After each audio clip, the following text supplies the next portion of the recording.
Mexico has recently published a piece of regulation that halted many renewable energy projects, and the government has directed billions of dollars into the state's oil company, PEMEX. The government insists oil is the key to the country's future, but this company is the biggest polluter in Latin America, and the Mexican farmers have already started paying the price.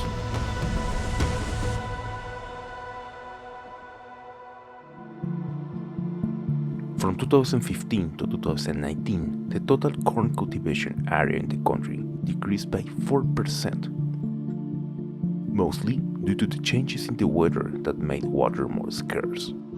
Tehuacán, Puebla, 250 kilometers from Mexico City, is considered the world's cradle of corn. About 10,000 years ago, this was the first place in the world where corn was domesticated. But now, due to climate change, most of the farmers are moving to other crops that require less water.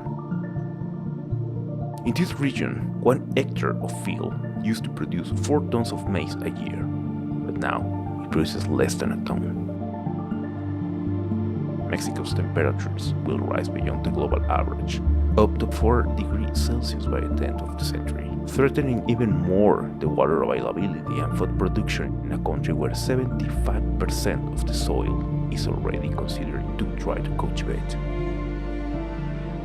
Since Mexico's biggest polluter is the state's oil company, the efforts to reduce greenhouse gas emissions should go straight to promote and develop a renewable energy sector. But on the contrary, the president recently published a law that prioritizes the electricity produced by the state through oil and carbon over renewable energy, made mainly by private companies, closing the door to new projects that could help to reduce the country's emissions.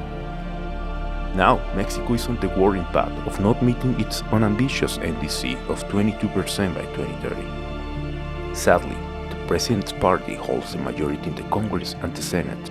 This regulation and many others have been approved without any debate or consideration of the impacts they will have on the environment. So the Mexican society needs to be more vocal to denounce the lack of climate commitment from our government, litigate on international courts if necessary.